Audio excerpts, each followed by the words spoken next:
What's poppin' people, ssjaipom here with a brand new Naruto to Boruto Shinobi Striker video, and this one is unlike anything we've done on the channel so far, because it's going to be a legitimate review of a video game. There's no need to flaunt statistics or analytics here. I've played my share of the game and I've reached a competent enough level to feel like I've gotten a grasp on what it has to offer, and wanted to kind of share my thoughts with you guys and answer a few questions people have had since a little before and after the game was released. If your attention span is a little bit too low to sit through the entire thing, I'll be giving this game a high 6 to low 7 out of 10, so there you go. Now let's get into the dirty details. One of the most common questions I've seen when it comes to this game is it worth $60? To be honest with you, this isn't an easy one for me to answer. There's a lot that goes into that kind of question, but personally off the bat, if I had to answer it, I would say no.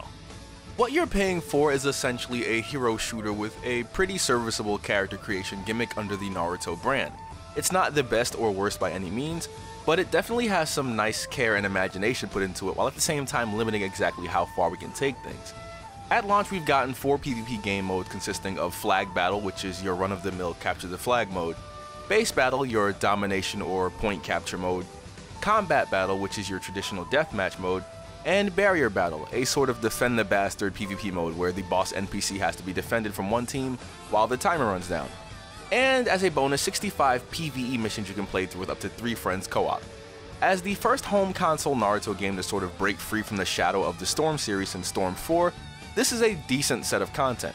I can say this pretty confidently because the game has a clear and distinct focus with what it wants to and is trying to be, with nothing but infinite potential to expand in the future if it keeps on getting support. What exactly is the game? From the start, the game is letting you know that it's a competitive team-based game. While you have a finite number of PvE missions you can play through, the longevity of the game will come from the PvP aspects and game modes. No matter how many times you play on one of the 5 maps or their variants, you can never fully tell exactly what the enemy team you bump into might be running. This is probably the most entertaining aspect of PvP itself, running into combinations of skills you never thought to try out or seeing team setups to try out in the future. Coordination is very important to run an effective team as well, but that kind of brings up another point. If you don't have any friends or community to join when picking up the game, I can't necessarily recommend it to you for a full price. It's not exactly solo player friendly. Teamwork is emphasized more than anything, and even in the later PvE missions that's kind of apparent. That's not to say that the game is bad, but I can guarantee you with at least one friend, the fun you have on this game will be multiplied at least tenfold. Playing by yourself with randoms you can't communicate with is bound to frustrate you if your partners don't know exactly what they're doing, and you'll see that this is a thing that happens more often than not if you're trying to play solo. Let's talk one of its flagship features. This is the first home console Naruto game to fully embrace the idea of custom characters. Character creation revolves around iconic hairstyles, markings, piercings, accessories, clothing, and even weapons for you to equip. To be honest with you, when compared to its contemporary, Xenoverse 2, I have to give the edge to this game. Not only are you receiving iconic clothing with recolors, but you're also getting them with unique designs. This is something that the Xenoverse series has been afraid to do since the first entry, and recoloring most of the iconic gear isn't possible without mods in that series. The attention to detail and work put into each of the accessories and facets of character creation are something the dev team deserves to be praised for. Seriously, it's pretty good. Each of the 4 classes for your avatar has a subset of weapons with a pool of animations. Each weapon is given a few animations from that pool and handed to the player with their own advantages and disadvantages. This is a level of depth I can easily praise, as it gives you incentive to try each and every unique weapon you unlock out to see how it stands out from the others. Aside from that, you also have 20 playable mentor characters at launch with unique combo strings, and all of their jutsus are there for you to unlock to beef up your own characters. That's also a pretty nice thing to throw in there. CACs don't completely overshadow the cast characters, as all the skills and options for you seem to be generally within the same level of usefulness. There are a few standouts, but over time I don't imagine them being that way for long. Unlocking things for your characters is a mix of RNG and time management. While PvP seems to be the quickest and most rewarding way to level up your characters and unlock pieces of armor for your character, PvE missions give you unique designated accessories and more mentor characters to learn from. You can easily sink days into this game and not even see 20% of all of the accessories and variants that are available to you. It's addictive to me personally, and the feeling of unlocking a really neat design from a village or a recolor of one of my favorite characters' clothes that goes with an outfit I'm putting together has given me nothing but positive feelings. It's essentially a loot box system that isn't pay to win or access. It's pretty much in the game, in-game currency. You don't have to worry about unlocking these things if you just play the game. Unfortunately, the game suffers from a few things that will turn off many people, and rightfully so. While the game has a definite skill gap that comes from player familiarity, general play is riddled with a ton of bugs that weren't accounted for. We're talking about things ranging from falling through the map, desyncs, and wonky hit detection at times, and depending on the quality of your connection, you'll be running into these things at different rates or anything in between them. Matchmaking is abysmal at times, taking up entire 5 to 10 minute stretches without interference from the player at random, or entirely swapping out a team member without warning. These are bugs and shortcomings that should have been ironed out back in the testing days, but I can imagine that they happen so few and far between with the limited access that we had to the game, that we really couldn't have these things changed in time. Still, it sucks to see it happen. The hub world isn't exactly necessary for the game's setup, even though it's a nice place to show off your CACs and your outfits and your unlocks, and the menus that you have to go through are a bit inconvenient and slow at times, but not entirely unbearable. As far as consistency and rules with the attack behavior in the game, it's not the most consistent with every run and can lead to confusing and frustrating moments on a game-to-game basis pretty much, without much feedback that you can work with. Like in one game you might get knocked off a platform and be unable to recover, but 2 games later under the same exact circumstance you can recover instantly.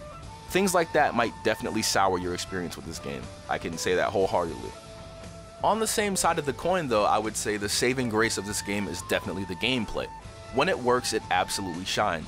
Getting familiar with all of your options to move around the map and fight off enemies or do combos with your allies is insanely addicting and satisfying. You can end up having some insane high-speed matches at high level of gameplay, and all of that is amplified when teams get involved and you have to come up with maneuvers on the fly. Your goals and battle plans change from mode to mode, and depending on the jutsu you have equipped, it's pretty much all a nice compilation of things. So if we had to split the game into a series of pros and cons, it would look something like this. The game has a very serviceable and surprisingly deep focus on its custom avatars, which is a plus. The gameplay is unique and very well rounded for the game modes it tries, without overextending itself too much. It's pretty universal and universally works. Character progression is varied and has some addicting qualities to it, with the whole scroll/loot box sort of system there, and the game is infinitely more fun with friends in a majority of its game modes. And if you had to look at the negatives, the launch roster of characters to learn from leaves a little bit to be desired, especially after a game like Storm 4 with such an expansive roster that pretty much celebrated the rich history of Naruto characters. There's tons of characters to pull from the source material, and I feel like this small portion that we got that's kind of a grab bag of random characters from random points in the show is kind of like, you might have needed to cook this one up a little bit more. Matchmaking and overall connectivity to the game could be tinkered with a lot. Dedicated servers would work wonders in the long run for this type of game. There are a few jutsu that aren't exactly tested, with a few round or match ruining bugs. I would say these ones definitely should have been in some of the tests with us earlier on, because the things that we're running into now pretty much ruin entire experiences for matches completely. Like planetary devastation, killing already dead players in things like combat battle is pretty much unacceptable. That's you pretty much just get cheated out of an entire round from that. The game's consistency could be tweaked a lot when it comes to attack rulings and stun states for sure. The camera needs the most work out of everything in the game. Like seriously, this camera and the targeting are just the hugest negatives, guys. In the future, I would like to see a sort of dyeing system where we could color code our own outfits. It would help us equip the clothing with the passives that we want, while at the same time giving us the incentive to play matches or PvE to unlock new styles or variants to recolor and get that sort of look or effect that you really want for your outfit. Unfortunately, the circumstances around the game make it a pretty hard sell. The advertising for the game started around Dragon Ball FighterZ launch, which was pretty much a death sentence on contact with how much hype Dragon Ball FighterZ got. While many people prefer the Storm series' graphical style, I would say that the game animates beautifully and has its own charm to it, but that won't exactly be enough to sell it to people. The game doesn't have a single-player story, which, based on feedback, is apparently very important when it comes to custom avatar games. And the lack of game modes and custom matches is a pretty big deterrent if you want to just play with friends or play in your own circle of people that you want to play with.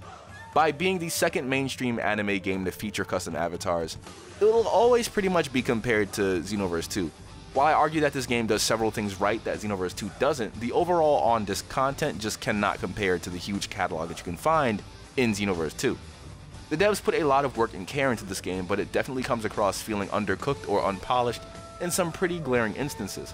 Some players will not have the patience to get decent at the game and drop it immediately when they lose a few games, which is unfortunate, but you kind of have to guess that it comes with the territory with competitive games.